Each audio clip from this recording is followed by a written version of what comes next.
Hello everybody, here we are, 6.2, solving equations by using balancing strategies. This is part one. I'm going to split it into two parts.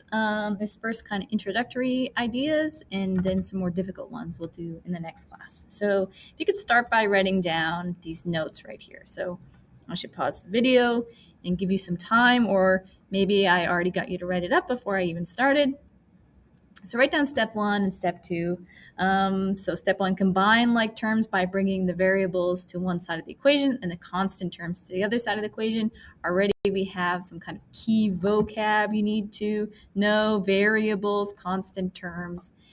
And step two, we need to isolate the variable by dividing both sides of the equation by the variable's coefficient. So some more vocabulary: coefficient, isolating the variable. So a few things we're going to have to kind of get a hold of as we go. So write that all down and I'll start on our first one. And actually I'm going to start by drawing this one. I don't always love, algebra tiles, but I'll show you just what this looks like. I'm going to draw three y's. There are three positive y's. And I'm going to draw six negative ones. 1, 2, 3, 4, 5, 6. This equals, sometimes in your textbook they show equals not as an equal sign, but like a little wave. So I'll do that. And that equals 9 positive y's. So let's draw those. 1, 2, 3, 4, 5, 6, 7, 8, 9. Okay, not super consistent, but there you go. Our first step is to combine like terms by bringing the variable to one side and the constant terms to the other. So I see we have some variables with our 3y. We've got variables with the 9y. We have a constant term right here, which is the 6. So I have the constant term on one side, but I got variables on each. So I want to have all of them on one side. So let's move our 3y over to the other side, just so that we'll then, in one step, have all of our y's on one side and the negative 6 on its own. So let's think about what we can do to move that over. If I want to get rid of these, remember our idea of a zero pair. If I add 3 negatives, so this is like a negative 3a. This is our positive 3a up there, plus 3a. That's going to zero out. That's going to all be gone. Maybe I'll show it in this color. So that'll all be zeroed. But we have to kind of like key into a key idea of balancing equations. So what we do to one side, we have to do to the other. So I'm going to add negative 3a to this side as well. And so then we have to cancel out 3 of those guys. And what we're left with is this right here, that now we have 6 a's left over, and that equals negative 6 of those circles that we have. And what we can do as a final step, I mean, it's kind of, you can almost see it here. Okay, well, if 6 a's equals negative 6, then each of those a's has to equal negative 1. But we can draw it out like this. So we can draw out, I'll do the negatives first, actually. Let's keep it on the same side. So we can draw out our 6 negatives in a line like this. 1, 2, 3, 4, 5, 6. And let's draw them directly across from our 6 a's. And then you can kind of see that one of those a's, that a equals negative 1.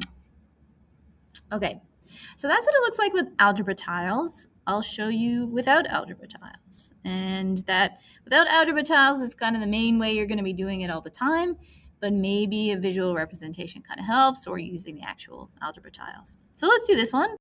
We've got a's on both sides, and we've got a constant here in the negative 4. Let's move our 2 over so that we have all of our variables on one side. So currently we have positive 2a. So let's subtract 2a from each side. that is going to cancel that out. So positive 2a plus negative 2a is 0. And we will then have that negative 4 equals, we got to add these two. Remember it said we have to combine like terms, so we got to combine those. Negative 3a plus negative 2a is negative 5a. And our last one, this one's not a kind of perfect match.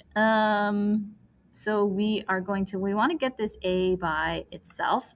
What we can do here is divide by the coefficient, negative 5, divide by negative 5.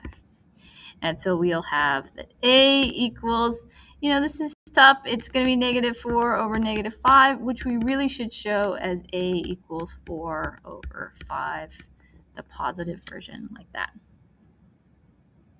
Okay. Let's do the next one. Maybe this time we'll practice some checking our answer.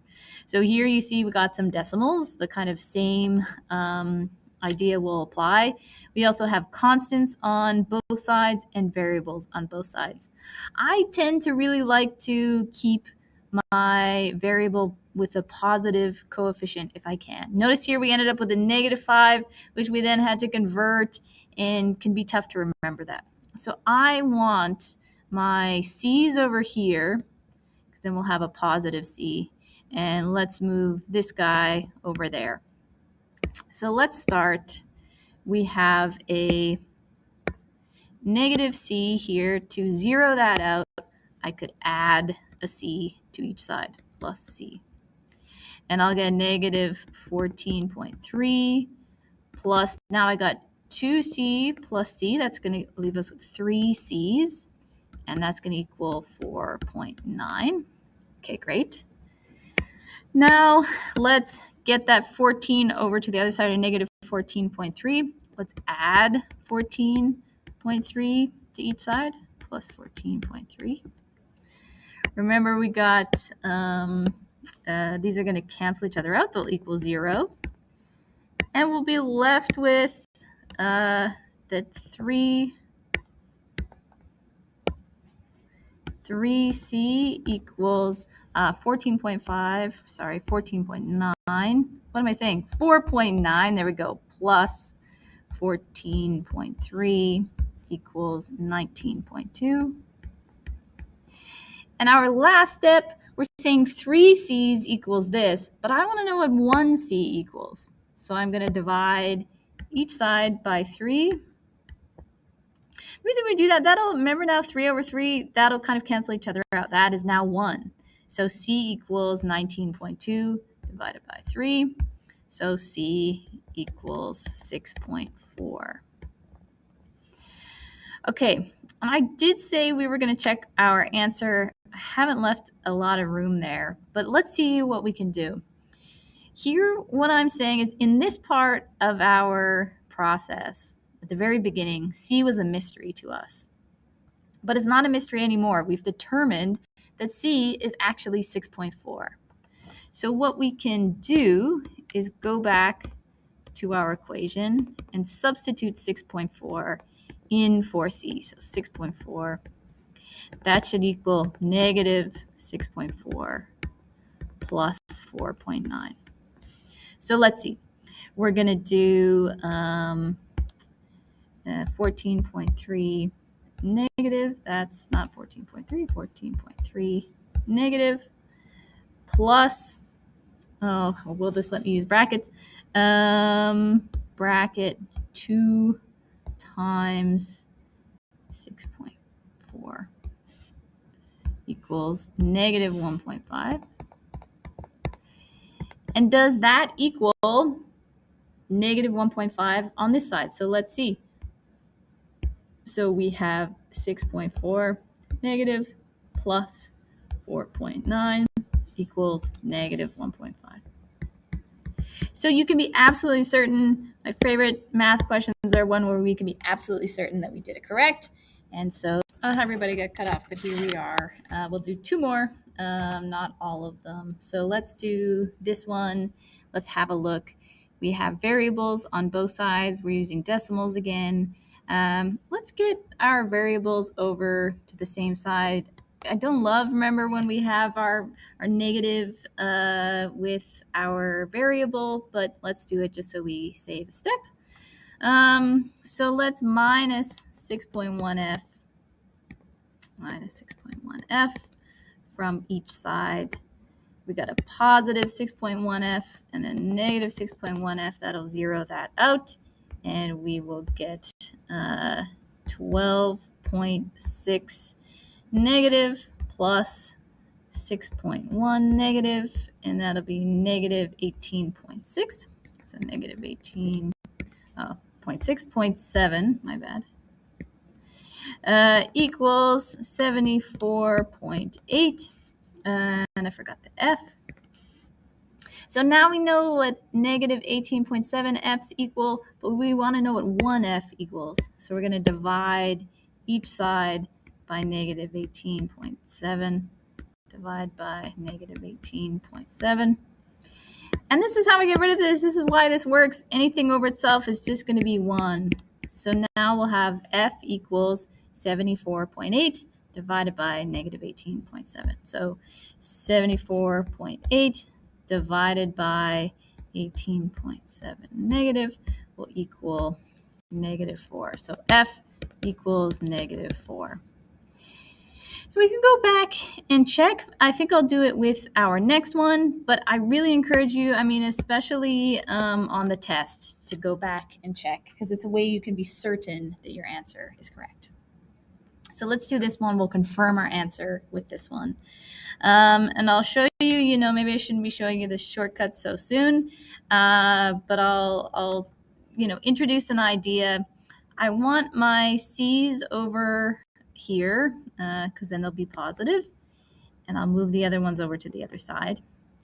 And you can always think, and it's good to conceive of, doing the same thing to each side, but I also think about something crossing over the equal sign and becoming its opposite. So when this 8 passes over the equal sign, it will become a positive 8. And when this negative 3c passes over this equal sign, it will become a positive 3c. So you'll end up with, we'll have a 7 plus our positive 8 on one side, and that'll equal our 2c plus our positive 3c on the other side.